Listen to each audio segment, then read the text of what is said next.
Hello everyone, welcome back to my YouTube channel safety trainer Asif Syed.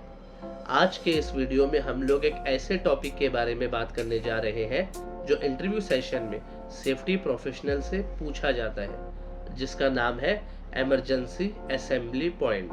तो बिना किसी देरी के आइए वीडियो को शुरू करते हैं। हमारा इमरजेंसी असेंबली पॉइंट सीरीज का सबसे पहला क्वेश्चन है परिभाषा यानी कि डेफिनेशन। आपात स्थिति के दौरान यानी इमरजेंसीज के दौरान इकट्ठा होने और उपस्थिति जांच के लिए निर्दिष्ट सुरक्षित क्षेत्र यानी डेजिग्नेटेड सेफ एरिया को असेंबली पॉइंट या फिर मस्टर पॉइंट कहते हैं। डेफिनेशन में आपने अभी दो वर्ड को सुना, असेंबली पॉइंट और मस्टर पॉइंट। तो इसकी टर्मिनोलॉजी क्या है, आइए ये चीज हम हमारे दूसरे क्वेश्चन में देखेंगे। तो हमारा दूसरा क्वेश्चन है शब्दावली यानी कि terminology of assembly and muster point. Muster point और असेंबली पॉइंट ये दोनों वर्ड सेम कॉन्सेप्ट को रिफर करते हैं, यानी कि दोनों का मतलब यही है कि एक इमरजेंसी हो गई है, फायर हो गया है, सारे लोगों को पता चल गया है, सारे लोग एक जगह पे कॉन्ग्रीगेट होंगे यानी जमा होंगे, हेड काउंट होगा, ठीक है। तो उस जगह को असेंबली पॉइंट बोलते हैं और उसी जगह को मस्टर पॉइंट बोलते हैं। तो ये दोनों का कॉन्सेप्ट सेम है।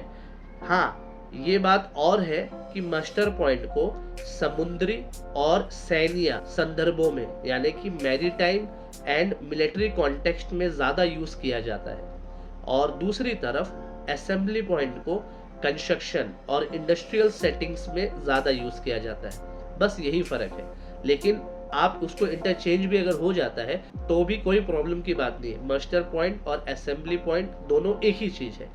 हमारा तीसरा क्वेश्चन है उद्देश्य यानी कि पर्पस।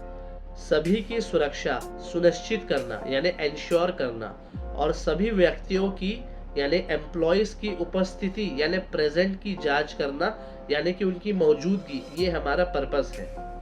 हमारा चौथा क्वेश्चन है चिन्हांकन यानी कि मार्किंग।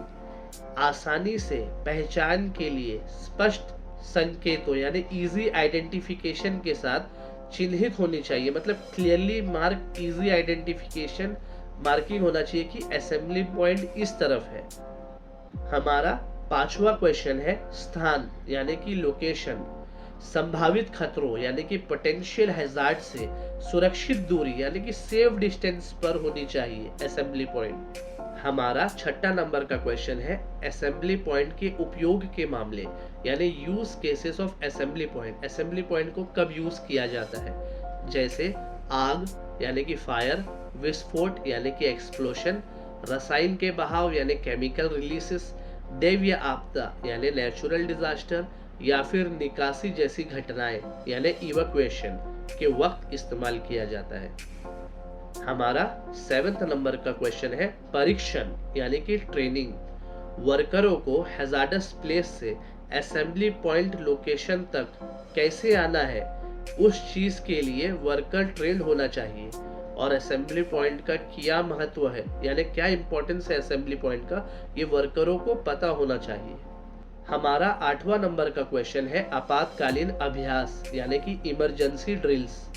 नियमित अभ्यास यानी रेगुलर ड्रिल्स किए जाते हैं ताकि सभी को प्रक्रिया से परिचित यानी इमरजेंसी असेंबली पॉइंट का प्रोसीजर की मालूमात कराया जा सके। हमारा 9th नंबर का क्वेश्चन है संचार यानी कि कम्युनिकेशन।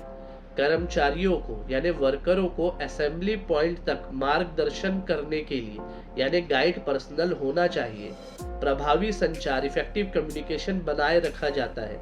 कहने का मतलब ये है कि जब इमरजेंसी आएगा तो कुछ दूरी पे एक गाइड पर्सनल होना चाहिए जो वर्करों को बताए कि इस तरफ जाना है, ताकि इफेक्टिव कम्युनिकेशन बना रहे। हमारा 10th नंबर का क्वेश्चन है जवाबदेही यानी अकाउंटेबिलिटी। ये सुनिश्चित यानी कि इंश्योर करने के लिए उपस्थित लोगों की गिनती की जाती है कि कोई भी लापता ना हो। मतलब जब सारे लोग जमा हो जाएंगे तो हेड काउंट किया जाता है एक अकाउंटेबल पर्सन के द्वारा।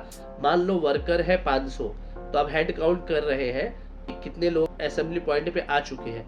अब अगर 500 में से 495 आ चुके हैं, 5 नहीं आए हैं, तो रेस्क्यू टीम जाएगी उन लोगों को बचाने के लिए जो कि ट्रेन्ड एम्प्लॉय होते हैं। अब हम हमारा आखिरी और 11 नंबर का क्वेश्चन देखेंगे, निकासी मार्ग यानी इवैक्यूएशन रूट असेंबली पॉइंट तक जाने के लिए स्पष्ट रूप से परिभाषित और चिन्हित मार्ग होते हैं, मतलब clearly defined and mark routes होता है असेंबली पॉइंट तक। तो अभी तक आप लोगों को ये चीज़ समझ में आ चुका है कि हमेशा अपना असेंबली पॉइंट लोगों को पता होना चाहिए ताकि सुरक्षित रहे। कभी भी आपातकालीन स्थिति, इमरजेंसी सिचुएशन बोलकर नहीं आती है, अनवांटेड इवेंट होता है, उस टाइम पे हम लोगों को असेंबली पॉइंट हमारा पता होना चाहिए और हम किस लोकेशन में काम कर रहे हैं वो भी पता होना चाहिए, ताकि अगर मैं आ नहीं पा रहा हूँ तो मैं किसी को कॉल करके या वॉकी टॉकी से मैं बता सकूं कि मैं फला जगह पे फला एरिया में एग्जैक्ट लोकेशन बताना, मैं यहाँ पे हूँ, ताकि बचाने वाला जो रेस्क्यू टीम है आपको आकर बचाए। उम्मीद करता हूँ आपको इमरजेंसी असेंबली पॉइंट का कॉन्सेप्ट बहुत ही अच्छे से समझ में आ चुका होगा। इस वीडियो को देखने के लिए बहुत बहुत शुक्रिया। अगर आपको ये वीडियो पसंद आया तो लाइक बटन को दबाना बिल्कुल भी ना भूलें। चैनल को सब्सक्राइब और बेल आइकन को प्रेस कर लीजिएगा ताकि और भी ऐसे इम्पोर्टेंट टॉपिक्स आपको मिलते रहें। तो मिलते हैं किसी और वीडियो में किसी और न्यू टॉपिक के साथ। तब तक के लिए गुड बाय, टेक केयर।